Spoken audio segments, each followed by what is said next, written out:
بسم اللہ الرحمن الرحیم۔ سجدہ سہو کے حوالہ سے دنیا میں کئی مسالک ہیں، مشہور و معروف 4 مسالک ہیں: حنفی، شافعی، حنبلی، مالکی۔ ان چاروں مذاہب میں سجدہ سہو کے حوالے سے الگ الگ رائے ہے۔ احناف حضرات سلام کے بعد مطلقاً سلام کے بعد سجدہ سہو کے قائل ہیں، اور امام شافعی رحمہ اللہ تعالی عنہ سلام سے پہلے سجدہ سہو کے قائل ہیں، اور امام مالک کے نزدیک تفصیل یہ ہے کہ سجدہ سہو اگر نماز میں کسی کمی کی وجہ سے کیا جا رہا ہو تو وہ سلام سے پہلے کیا جائے گا، اور اگر سجدہ سہو نماز میں کسی زیادتی کسی چیز کے بڑھانے کی وجہ سے کیا جا رہا ہو تو سجدہ سہو سلام کے بعد کیا جائے گا۔ اور امام احمد کا مسلک یہ ہے کہ حضور اکرم علیہ الصلوۃ والسلام نے جب کبھی سلام سے پہلے سجدہ سہو کیا تو پہلے کیا جائے گا، اور انہوں نے جہاں بعد میں کیا سجدہ سہو سلام کے بعد کیا جائے گا۔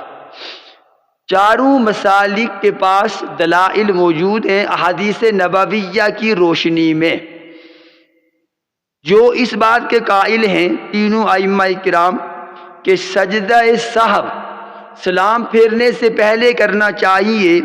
ان کے پاس حدیث کے الفاظ موجود ہیں۔ جامع ترمذی کی حدیث ہے، یہ صحاح 6 احادیث کی مستند 6 کتابیں ہیں، ان میں سے ایک کتاب کا نام جامع ترمذی ہے۔ اس کی حدیث جلد نمبر 1 صفحہ 78 ہے، 78۔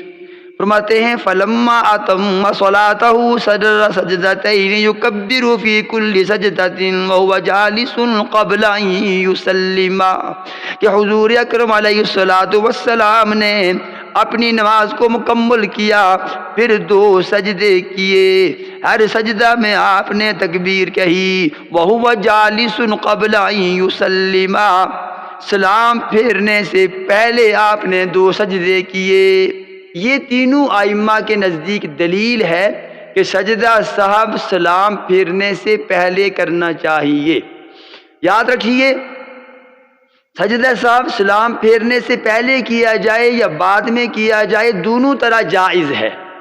افضل یہ ہے کہ سجدہ سہو سلام پھیرنے کے بعد کرنا چاہیے، احناف کے نزدیک یہ بہتر ہے، اور باقی ائمہ کے نزدیک سلام سے پہلے سجدہ سہو کرنا بہتر ہے۔ یہ اختلاف جائز ناجائز کا نہیں، یہ اختلاف بہتر عدم بہتر کا ہے، اولا عدم اولا کا ہے، افضلیت کا ہے۔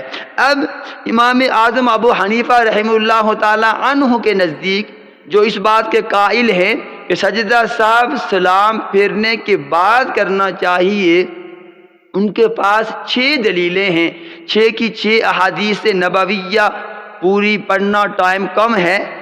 آخری الفاظ، پہلی دلیل وسجد سجدتین بعد ما سلم، کہ آپ علیہ الصلوۃ والسلام نے سجدہ سہو کیا بعد ما سلم، سلام پھیرنے کے بعد۔ دوسری دلیل، یہ ترمذی شریف کے علاوہ صحاح 6 احادیث کی 6 مستند کتابوں میں سے ہر کتاب میں ہے، اس کے الفاظ یہ ہیں حدیث نبوی کے، ثم یسلم ثم یسجد سجدتین، یہ بخاری شریف کی حدیث ہے کہ آپ علیہ الصلوۃ والسلام نے نماز کو مکمل کیا، ثم یسلم، آپ نے سلام پھیرا، ثم یسجد سجدتین، پھر آپ نے سجدہ سہو کیے 2۔ واضح الفاظ ہیں کہ سلام پہلے پھیرا پھر سجدہ سہو کیا۔ تیسری دلیل، لِكُلِّ سَهْوٍ سَجْدَتَيْنِ بَعْدَ مَا يُسَلِّمُ، مرفوع حدیث ہے کہ آپ علیہ الصلوۃ والسلام نے، یہ ابو داود ابن ماجہ میں ذکر ہے کہ ہر سجدہ سہو آپ نے سلام پھیرنے کے بعد آپ نے سجدہ سہو کیا۔ اور چوتھی دلیل جس کے الفاظ یہ ہیں فَلْيَسْجُدْ سَجْدَتَيْنِ بَعْدَ مَا يُسَلِّمُ۔